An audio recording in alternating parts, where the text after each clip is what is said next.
Salam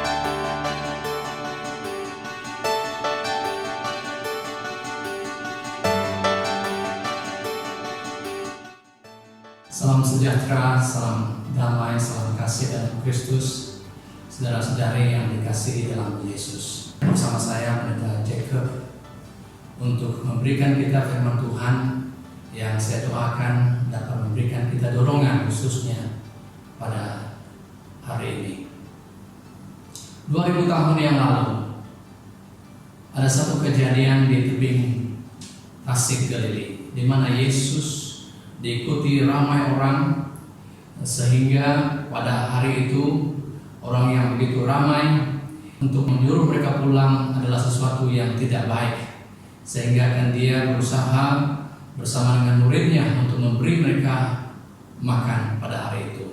Dan jumlah mengikutinya dikatakan Alkitab adalah 5.000 orang. Ini tidak termasuk wanita ataupun kanak-kanak. Dan Yesus melakukan sesuatu yang ajaib pada hari itu dengan memberi makan 5.000 orang ini dengan hanya 5 roti dan 2 ekor ikan.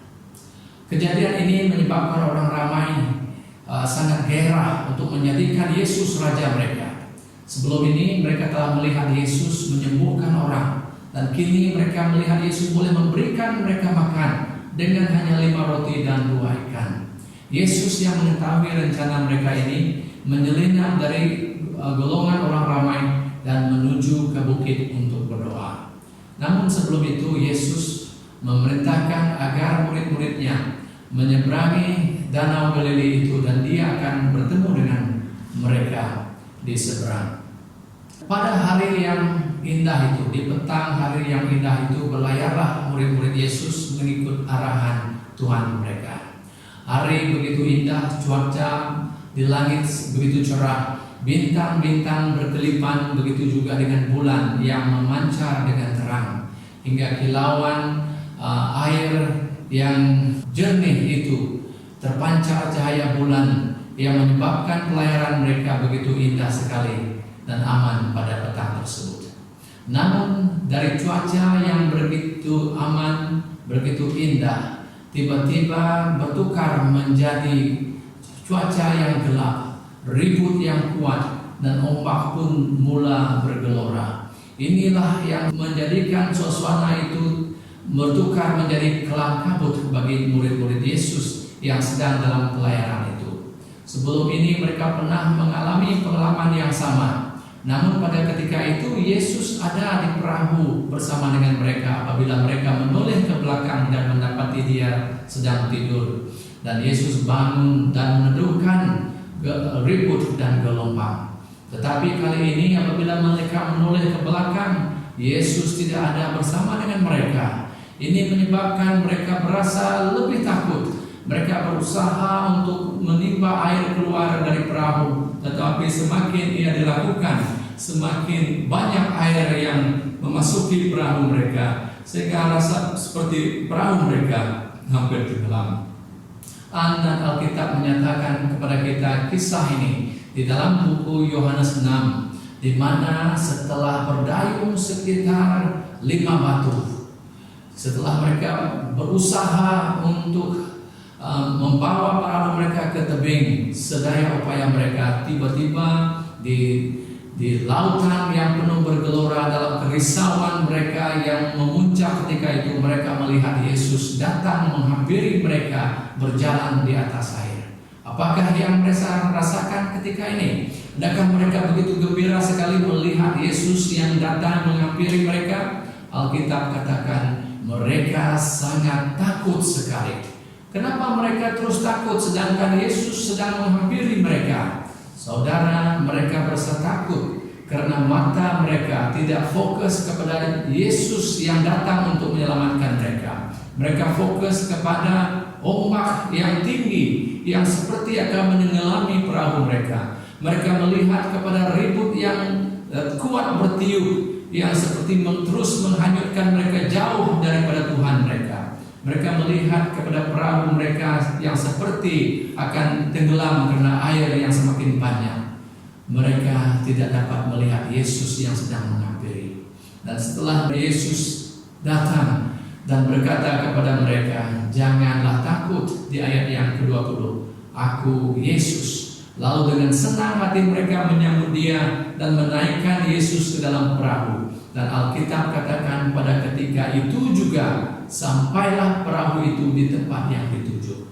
Saudara, apabila Yesus dalam perahu, apabila Yesus bersama dengan mereka, mereka tidak nampak lagi gelombang. Apabila Yohanes menyatakan mengenai sampailah mereka di tempat yang dituju, ianya tidak bermaksud sekelip mata perahu mereka terus sampai di tempat yang dituju, tetapi mereka tidak merasakan lagi gelombang yang sedang menghayun perahu mereka, ribut yang sedang meniup kencang, karena mereka melihat hanya Yesus yang ada pada mereka pada saat itu. Saudara, suasana yang aman, yang damai seperti mana yang murid-murid Yesus sedang alami di petang hari tersebut boleh bertukar menjadi badai dan gelora. Begitulah juga dengan suasana kehidupan kita pada hari ini. Kita merasakan diri aman, sentosa, damai, sejahtera. Namun tiba-tiba kini kita berdepan dengan suasana yang genting, sehingga seluruh dunia sedang risau akan keadaan yang sedang menimpa dunia pada saat ini. Mereka risau akan virus corona yang sedang melanda negara, bahkan di negara kita sendiri pun yang sedang memuncak pada saat ini. Kehidupan kita betul-betul seperti Dasik Galili yang boleh saja bergoncang secara tiba-tiba, yang mana ribut boleh saja bertiup secara tiba-tiba. Dan itulah yang boleh kita alami dalam kehidupan kita. Namun apakah yang perlu apabila kita berdepan dengan badai kehidupan yang secara tiba melanda hidup kita? Pertama, saudara, kita memerlukan iman yang teguh. Buku Hebrew menyatakan mengenai orang-orang yang beriman di dalam Alkitab, seperti Abel, Enoch, Noah, Abraham, Joseph, Moses, Rahab, Samson, dan juga ramai yang lain. Namun daripada ramai nama-nama yang tercatat di dalam buku Hebrew, ada seorang yang menjadi wira di sana. Siapa dia? Dia adalah Tuhan kita. Karena dalam buku Hebrew pasal 11 ayat 3, sebelum memulakan senarai daripada ayat keempat bermula dengan Abel dan seterusnya kepada orang-orang yang lain di dalam kita seperti Enoch, Abraham, Noah, dan seterusnya. Di ayat ketiga menyatakan kepada kita di mana oleh iman kita percaya langit dan dunia ini dicipta oleh firman Allah, supaya kita dapat melihat daripada apa yang diciptakan, daripada apa yang tiada. Apa yang kita percaya? Yang kita percaya adalah Tuhan memiliki kuasa yang luar biasa mencipta sesuatu daripada yang tiada. Hebrew pasal 11 akan tiada maknanya tanpa ayat tersebut. Sebab iman itu adalah berharap kepada sesuatu yang kita harapkan yang tidak kelihatan, dan ianya berpunca ataupun bermula daripada kita percaya kepada Tuhan yang mencipta segala sesuatu daripada yang tiada. Dan itulah yang penulis buku Hebrew ini ingin membawa kita kepada permulaan penciptaan dunia ini, di mana Alkitab menyatakan di dalam buku Kejadian, apabila Tuhan mencipta dunia ini, segalanya kosong. Dunia ini tiada rupa, dunia ini gelap sahaja. Namun apabila Tuhan berfirman, jadilah bintang, maka terjadilah bintang. Apabila Tuhan berfirman, jadilah segala kehidupan di air, di darat, terjadilah mengikut apa yang Tuhan firmankan. Segala yang tumbuh, bungaan dan kayu begitu indah sekali mengikut apa yang Tuhan firmankan, dan ianya terjadi. Dan setelah 6 hari genapnya Tuhan menciptakan segala yang di langit dan di bumi ini, maka Dia mengatakan semuanya sempurna sekali, dan ianya tercipta daripada apa? Dari apa yang tiada. Tuhan hanya menggunakan firman-Nya dan semuanya terjadi. Saudara yang dikasihi dalam Tuhan, Tuhan adalah Allah yang luar biasa. Kalau Dia dapat mencipta dunia daripada yang kosong, daripada yang tiada, dan menjadikan dia begitu indah sekali, begitulah juga Tuhan itu boleh mencipta semula kehidupan kita yang kosong, kehidupan kita yang tiada arti, yang tiada bermakna ini, menjadikan dia satu kehidupan yang penuh makna dan penuh warna-warni kehidupan yang indah. Yesus menyatakan di dalam Yohanes 10 ayat 10, pencuri datang karena mencuri dan merompak, namun aku datang supaya mereka boleh kehidupan yang berlimpah-limpah. Saudara, itulah rencana Tuhan yang indah untuk kita. Tuhan ingin agar kita memiliki kepercayaan, dan Dia adalah seseorang yang boleh kita percayai karena Dia memiliki rekod yang sempurna. Dia telah menjadikan dunia ini dengan sempurna daripada yang tiada. Sejak dari penciptaan sehingga kepada hari ini, berbilion-bilion orang di dunia ini yang telah merasakan kebaikan Tuhan. Cerita-cerita mereka boleh kita baca bukan saja dalam Alkitab, tetapi daripada banyak-banyak buku yang ditulis oleh ramai orang yang telah merasakan kehidupan mengikut Tuhan Yesus. Kita boleh mendengar kesaksian mereka daripada lagu-lagu yang indah yang mereka tuliskan. Kita boleh mendengar daripada saksi-kesaksian daripada saudara, daripada teman yang kita dengar secara langsung daripada mereka yang telah merasakan kebaikan Tuhan dalam kehidupan kita. Namun saudara, iman itu lebih daripada mengharapkan apa yang tidak kelihatan lalu kita percaya yang akan jadi. Namun iman itu adalah mengenai percaya kepada seseorang, memiliki keyakinan yang penuh kepada seseorang. Siapakah seseorang itu yang boleh kita percayai? Dia adalah Tuhan Yesus Kristus yang menjadi juru selamat kita. Kita percaya kepada Tuhan bukan karena apa yang Dia telah lakukan ataupun akan lakukan dalam kehidupan kita, tetapi kita percaya kepada Dia karena kita mengetahui Dia memang memiliki rencana yang baik untuk hidup kita. Dia yang merencanakan yang indah untuk kehidupan kita, karena tujuannya datang ke dunia ini memang untuk memberikan kita kehidupan yang baik, kehidupan yang penuh bermakna. Sebab itu saudara, iman itu bukan harus bergantung kepada apa yang terjadi, tetapi apa yang seharusnya kita miliki adalah untuk mempercayai Tuhan dalam setiap liku-liku kehidupan yang kita lalui dalam kehidupan ini. Tujuan iman yang betul adalah percaya kita yang tetap dan hanya kepada Tuhan dengan setia sampai akhir hayat kita. Percaya yang sedemikian ditunjukkan oleh 3 sahabat Hebrew di Babylon dahulu. Apabila mereka harus berdepan dengan kematian, karena kesetiaan mereka kepada Tuhan, mereka tidak gentar. Malah di hadapan Raja Babylon Nebukadnezar, mereka mengatakan, kalaupun Tuhan kami tidak akan menyelamatkan kami. Kami tahu Dia boleh menyelamatkan kami, tetapi kami tidak akan tunduk kepada berhala.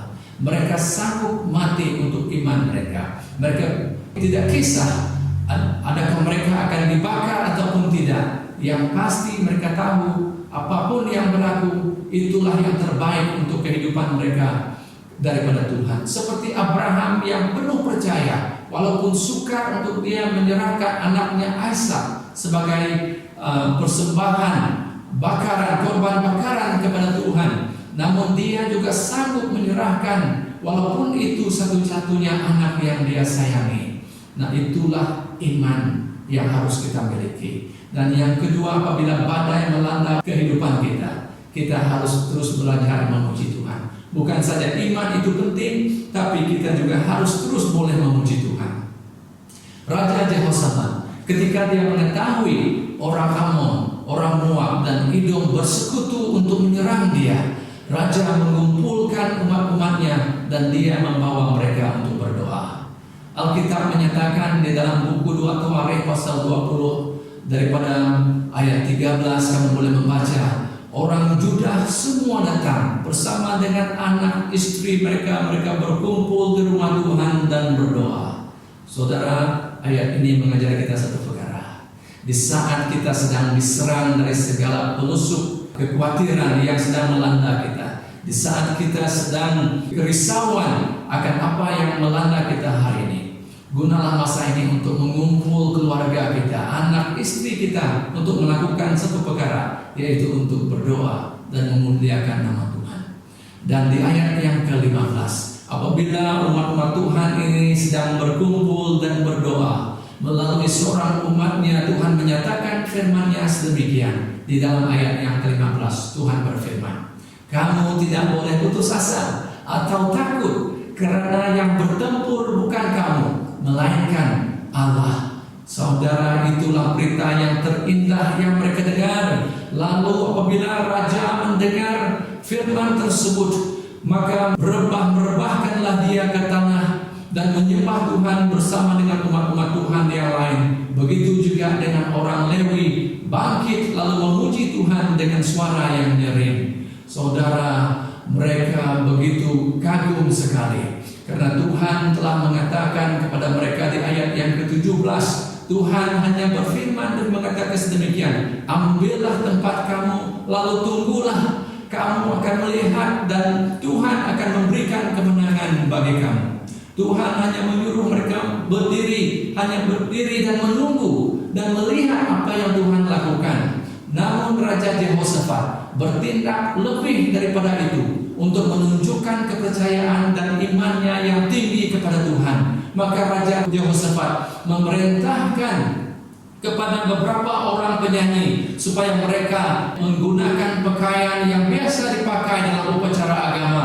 Lalu mereka mula bernyanyi dan meletakkan mereka ini di hadapan para askar yang maju untuk berperang. Saudara, amat indah dan luar biasa sekali Raja Jehoshafat menunjukkan imannya. Pernahkah kita pergi berperang dengan kumpulan choir yang diletakkan sebagai orang yang di hadapan untuk mengiringi peperangan? Sesuatu yang sukar dipercayai. Tetapi itulah iman yang ditunjukkan, keyakinan yang ditunjukkan oleh seorang raja yang mengetahui akan Tuhan itu adalah Allah yang baik, yang Tuhan itu adalah Tuhan yang pasti akan menolong mereka. Dan apa yang terjadi?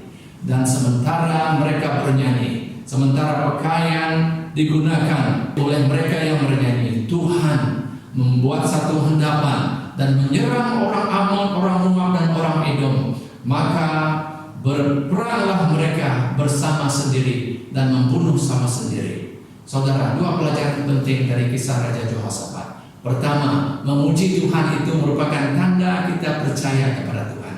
Jadi seseorang yang beriman dalam kesusahan pun dapat memuji Tuhan. Ingat Ayub, setelah dia kehilangan semua harta bendanya, sehingga setelah dia kehilangan bahkan anaknya yang 10 orang, dia berkata apa? Terpujilah nama Tuhan. Itulah iman yang harus kita miliki, yang boleh memuji Tuhan dalam setiap keadaan, bahkan yang paling penting apabila kita dalam kesusahan. Perhatikan apa yang berlaku. Yang mereka lakukan adalah apa? Memuji Tuhan sebelum mereka memperolehi kemenangan. Dan sementara mereka memuji Tuhan, mereka mendapat kemenangan. Dan setelah mereka mendapat kemenangan, mereka terus memuji Tuhan. Memuji Tuhan itu tidak seharusnya bergantung kepada apa yang Tuhan telah lakukan. Jangan menunggu sampai apa yang Tuhan telah lakukan kepada kita. Tetapi memuji Tuhan itu harus dikerjakan karena kita memahami dan mengerti akan firman Tuhan, tergerak oleh janji-janjinya yang setia untuk melindungi kita.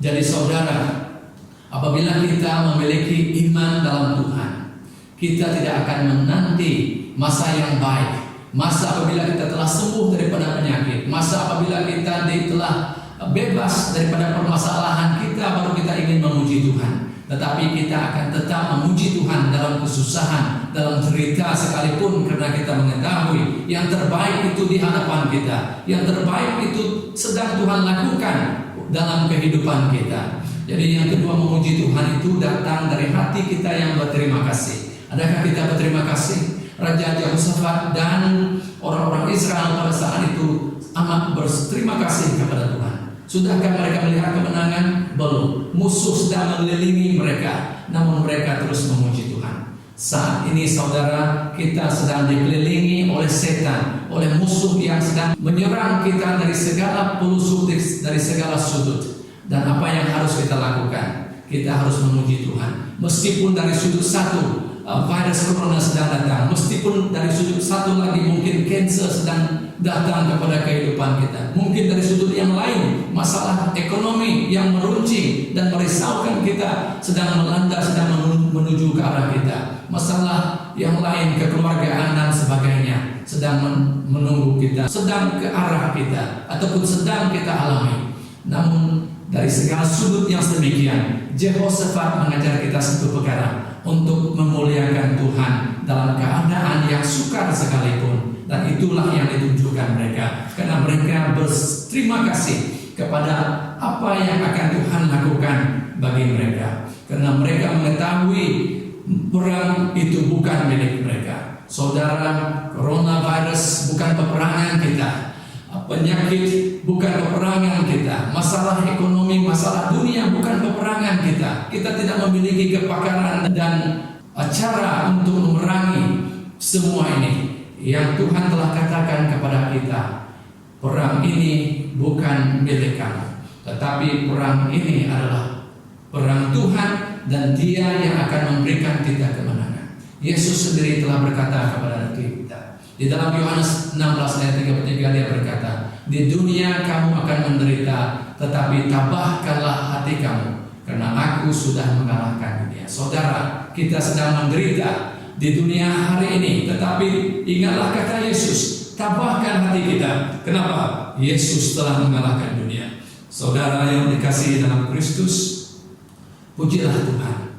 Belajarlah memuji Tuhan saat ini, di saat kita dalam kesusahan, di saat kita dalam kegentingan. Berkumpullah kita sebagai dalam satu keluarga, membawa anak istri kita untuk menyembah Tuhan, untuk memuji Tuhan pada saat ini. Dan apabila itu yang kita lakukan, Ia akan mengubah prinsip kita, kepahaman kita mengenai Tuhan dan mengenai masalah yang ada di sekitar kita. Kita tidak lagi fokus kepada masalah dan apa yang penting bagi kita saat ini. Apabila kita sedang berada di perahu yang sedang ditiup oleh ribut yang kuat, yang sedang dipukul oleh gelombang seperti akan menenggelamkan perahu kita, adalah bukan untuk mencoba untuk menyelamatkan diri, tetapi percaya kepada Tuhan yang ada bersama kita di dalam perahu. Dan oleh yang sedemikian, apabila kita percaya yang Tuhan ada pada kita dan memandang mata kita hanya satu kepada Yesus yang ada di hadapan kita,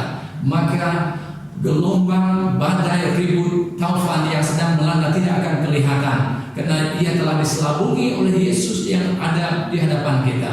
Dan apabila Yesus berada bersama dengan kita, sama seperti murid-murid Yesus, tidak terasa kita telah sampai di tempat yang ditujui. Kita telah diselamatkan daripada badai yang sedang melanda kehidupan kita. Saudara yang dikasihi dalam Kristus, selagi kita dalam dunia ini, kita akan berdepan dengan berbagai masalah. Kita akan berdepan dengan berbagai kesukaran kehidupan yang sedang melanda. Apa yang kita lihat pada hari ini, ekonomi yang sedang merudum, masalah virus corona yang sedang merisaukan dunia termasuk kita di sini pada saat ini. Semua itu boleh melumpuhkan pemikiran kita dan merosakkan kehidupan dan kesehatan kita kalau kita sendiri yang berusaha untuk melepaskan diri. Tapi biarlah kita berserah kepada Kristus yang mengatakan Dia yang ingin memberikan kita kemenangan. Saudara, jangan kita pikir kita akan bebas. Kita tidak akan terkena penyakit ini, kita akan tidak terkena virus ini karena kita ada Yesus.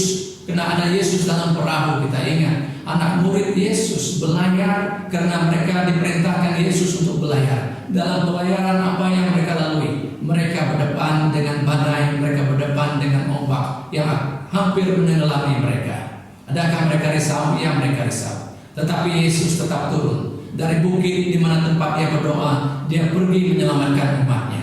Itulah keyakinan yang harus ada pada kita saat ini. Berserulah kepada Tuhan dan Tuhan akan mendengar, dan Tuhan akan menunjukkan satu keajaiban yang tidak pernah kita lihat. Itulah janji Tuhan dalam Jeremia 33 ayat 3. Maka dengan itu saudara yang saya kasihi dalam Kristus, biarlah apa yang berlaku pada saat ini menyadarkan kita satu perkara: dunia tidak aman dan tidak selama-lamanya untuk kita diami, dan Yesus akan segera datang. Marilah kita gunakan saat yang diberikan oleh kerajaan untuk kita berkurung dalam rumah, bukan untuk menonton TV dan melayari internet sepuas-puasnya, tetapi gunalah saat itu untuk kita mencari Tuhan, untuk kita berkumpul dengan anak istri, untuk memuliakan Tuhan dan memuji Tuhan atas apa yang Dia ingin lakukan dalam kehidupan kita, atas kebaikan yang Dia akan tunjukkan dalam kehidupan kita. Penuhilah pemikiran kita dengan segala yang baik yang Tuhan rencanakan dalam kehidupan kita, dan segala kekhawatiran yang sedang melanda dunia ini tidak akan mempengaruhi pikiran kita. Seperti satu lagu yang sering kita nyanyikan, ketika kita susah ataupun senang, kita harus percaya dan menaruh kepercayaan kita pada Tuhan. Itulah saya doakan untuk kita semua, agar apapun yang terjadi, kiranya kesejahteraan Tuhan yang Dia tinggalkan dalam kita, kesejahteraan yang bukan seperti diberikan oleh dunia, itulah kesejahteraan yang Tuhan berikan bagi kita semua. Maka janganlah kita risau, janganlah kita takut. Itulah firman Tuhan dalam Yohanes 14 ayat 27. Mari kita berdoa. Bapa Surgawi, terima kasih atas firman dan apa yang telah kami dengar bersama. Kami mengetahui Tuhan tetap baik dalam kehidupan semua kami. Meskipun kami tidak boleh mengerti sepenuhnya apa yang sedang berlaku pada saat ini, yang sedang merisaukan dunia, khususnya seperti virus corona pada saat ini yang sedang melanda di mana-mana saja. Namun kami mengetahui Tuhan telah berfirman dan menyatakan message Tuhan melalui Jehoshaphat.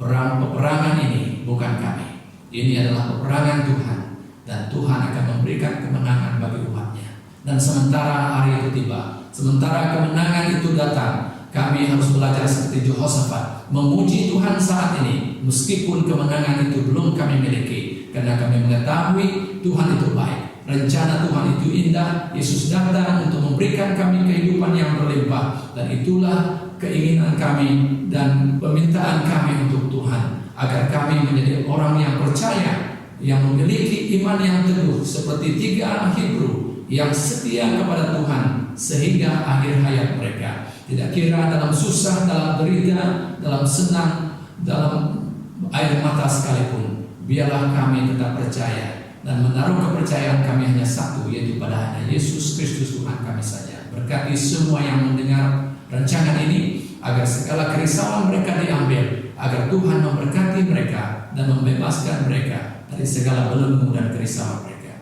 Terima kasih Bapa di surga. Di dalam nama Yesus saya berdoa. Amin.